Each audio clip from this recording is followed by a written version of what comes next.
नमस्कार मित्रांनो, स्वागत आहे आपल्या नवीन एका व्हिडिओमध्ये. तर मित्रांनो, या व्हिडिओमध्ये आपण PM किसान योजनेचा 16 हप्ता कधी येऊ शकतो तर त्याबद्दल माहिती पाहणार आहोत.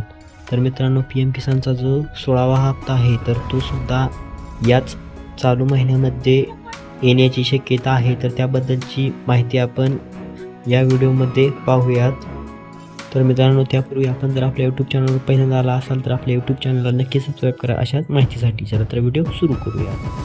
तर मित्रांनो, ही एका पेपरमधील बातमी आहे. प्रधानमंत्री किसान सन्मान निधी PM किसान योजनेच्या लाभासाठी नोंदणी तसेच eKYC सह अन्य बाबींची शेतकऱ्यांनी पूर्तता करणे आवश्यक आहे. याबाबत राज्यात 15 जानेवारीपर्यंत गाव पातळीवर सुरू असलेल्या विशेष मोहिमेत सहभागी होत प्रक्रिया पूर्ण करावयाचे आवाहन कृषी आयुक्तांनी केले आहे. शेतकऱ्यांना निश्चित उत्पन्न मिळविण्याकरिता केंद्र शासनाने PM किसान योजना सुरू केली आहे. नोंदणी केलेले लागवडीला एक क्षेत्रधारक, बँक खाती, आधार संलग्न व योजनेचे eKYC केलेले शेतकरी कुटुंब या योजनेच्या लाभासाठी पात्र आहे.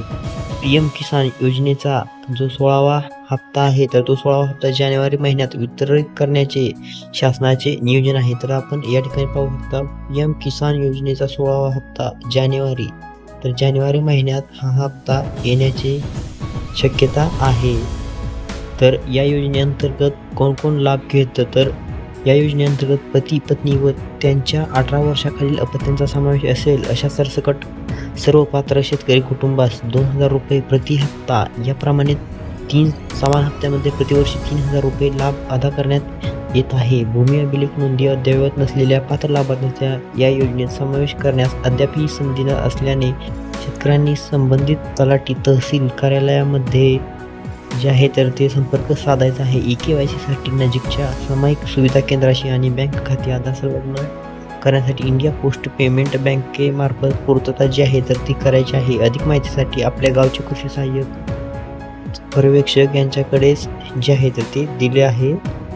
तर मित्रांनो, जर आपणाला येणाऱ्या PM किसान योजनेचा जर लाभ घ्यायचा असेल तर या ठिकाणी आपणास काही करण्यास सांगितले असेल तर अपने बैंक खाते को आधार कार्ड से लिंक करें. आपल्या बँक खात्याला आधार कार्डशी लिंक करा.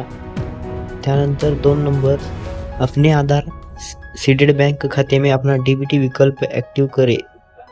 म्हणजे आपल्या आधार सीडेड बँक खाते जे आहे तर ते DBT साठी ॲक्टिव्ह करा. त्यानंतर अपना eKYC पूरा करे. आपली जी eKYC आहे तर ती पूर्ण करा आणि PM किसान पोर्टल में नो युअर स्टेटस मॉड्यूल के तहत अपनी आधार सीडिंग की जांच करे. म्हणजे तर अशा प्रकारचे आपल्याला जर पुढला हप्ता असेल तर ही माहिती अपडेट करा. तर या व्हिडिओमध्ये इथे थांबतो.